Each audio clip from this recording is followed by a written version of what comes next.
All right, so I'm going to go through this review video kind of quickly. We did go through a lot of these in class, but for the beginning part, you're just solving for x. So once it's a linear equation, we want to isolate our variable. So since our variable is on the left-hand side, that means I need to move the constant to the other side. So to do that, I will add 8 to both sides. So we get negative x is equal to 16. Remember, we're solving for x, not negative x. So this is not the answer just yet. We need to get x all by itself. So the way to get x all by itself here is we will divide each side by -1. This will then give us a positive x, and 16 divided by -1 is -16. All right, let's move on to the next one.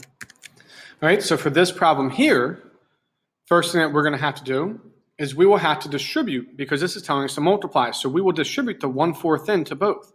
So then we will get 23 is equal to, well, 1/4 times 8x is going to give me 2x, and 1/4 times -4 is -1. Right? Then we will add over the 1 to both sides, so that way we can move our variables to one side and our constant to the other. So we get 24 is equal to 2x.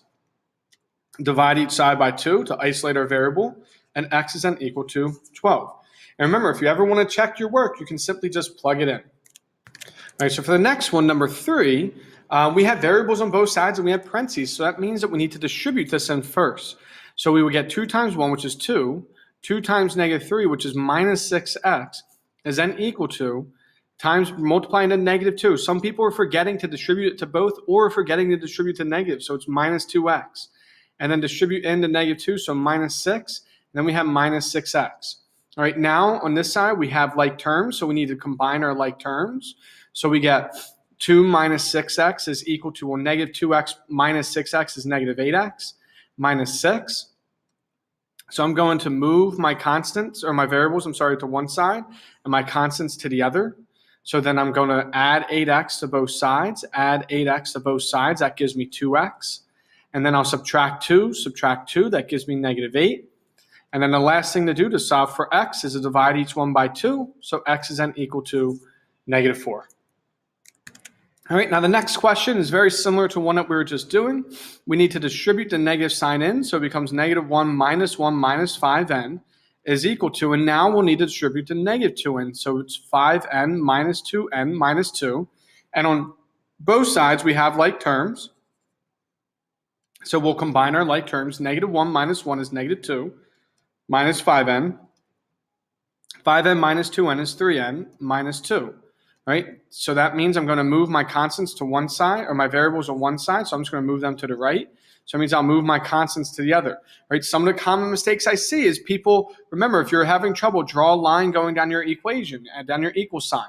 And whenever you're going to the other side, you need to take the opposite, your inverse operation. So we will add 2 and add 2. Some people are just combining what they see. Well, -2 plus 2 is 0. And then here we will add 5n and add 5n. So that will then give me equal to 8n. All right, then we will divide each side by 8. All right, remember, 0 can be divisible by 8. 0 divided by 8 is 0. So that means our final answer is n is equal to 0. It's not no real solution. It's not all reals, because we're getting n all by itself. It's just going to be equal to 0. We can divide into 0, so we can do 0 divided by 8, but we can't divide by 0. All right, remember, anytime you have two fractions equal to each other with nothing else being done to them, we can cross multiply. So we can get 8 times 8, and then we can cross multiply, and we can get x times n, with x times 10, which is 10x. So then we get 64 is equal to 10x, and now we can go ahead and divide each side by 10. So x is equal to 64 over 10, but you will need to reduce this as much as you can. So x is equal to 64 over 10. They're both divisible by 2.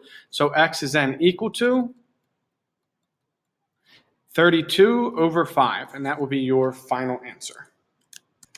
All right, same thing as the last one. When we are having two fractions that are just equal to each other, we simply just cross multiply. So I will then go ahead and multiply the 6 and b plus 6. Write it in parentheses so you know that you are multiplying or distributing it in. And then I'm going to multiply the 4 and the b. So then I will distribute the 6 in. So I get 6b plus 36 is equal to 4b. Right? Now I have variables on both sides and constants on one. So I'm just going to go ahead and move this variable to the other side. So that way I isolate my variable from my constant. So I get 36 is equal to negative 2b. And then I will divide each side by negative 2. So b is then equal to negative 18. All right, so a lot of people, I anticipate, may make some mistakes, which they will just combine and then not actually subtract when they should be, or moving the opposite sign when they should. So I anticipate some people may end up getting or moving to opposite sides. So some people might subtract the 4b and solve from there. Just remember, you want your variables on one side and your constants on the other. All right, so for this one, same thing. We have two fractions equal to each other, so we cross multiply. So we get 10 times n plus 2 is equal to, and then we'll cross multiply here, 5 times n minus 1. So then we're going to distribute the 10n, so we get 10n plus 20, and then we'll distribute the 5n, which is then equal to 5n minus 5. So then from here, we're going to solve, so we'll subtract the 5n over, subtract the 5n over, so we get 5n, subtract to 20, subtract to 20 is equal to negative 25. And then our last step is to divide by 5, so that way we can isolate our variable. And when we divide negative 25 by 5, we will get n is equal to negative 5. All right, so for this problem here, remember, this is understood to be over 1. Any whole number we can write over 1, so we can still cross multiply.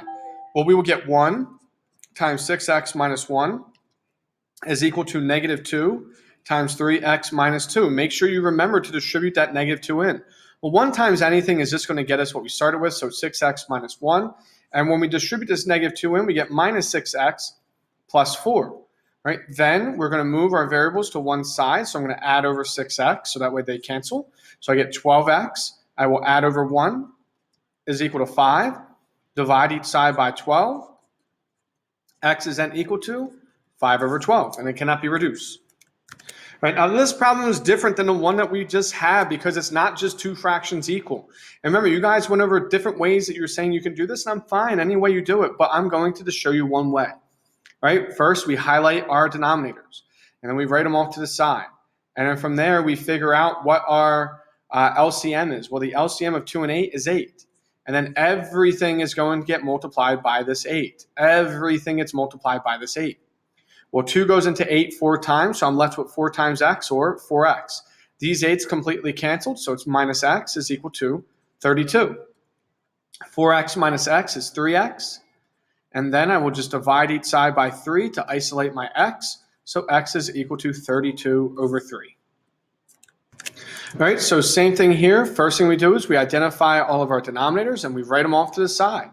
3, 12, and 6. And then we figure out, well, what is our LCM between these? 12, because 3 and 6 all divide into 12. So that means every single one of these fractions is going to get multiplied by 12. All right, then this 3 goes into 12 4 times, so I'm left with 4 times x minus 4. These 12s cancel, but remember, you have this negative sign, so it's going to be minus, and then you need to put in parentheses that entire numerator because everything needs to be subtracted from that. All right, and then this 6 goes into 12 twice, so then we're left with 2 times x plus 1. And now we're just going to distribute. We distribute the 4 in, we get 4x minus 16. We distribute the negative sign in, so we get minus 3x minus 7. And we distribute the 2 in, and we get 2x plus 2. We're going to combine our like terms. So 4x minus 3x is going to just give me x. And then we'll combine our other like terms of negative 16 and negative 7. So that will then give me minus 23 is equal to 2x plus 2. So I'm going to add over the 23, and subtract over the 2x. So then I get negative x is equal to 25. But remember, we're not solving for a negative x, but we're solving for a positive x. So I divide each one by negative 1, and x is equal to negative 25. All right, same thing. We have rational equation with our variable and a denominator. So I highlight them. I write them off to the side. I only have to write r once, right? And remember, whenever we have variable multiply with the number, we just look at the number by itself. What is our LCM? We only have one number, so it's going to be 3. And then we only need to write our r one time. So our LCM is 3r. right? So everything gets multiplied by 3r. Well, here this r cancels out with this r, so we're left with 3 times 1.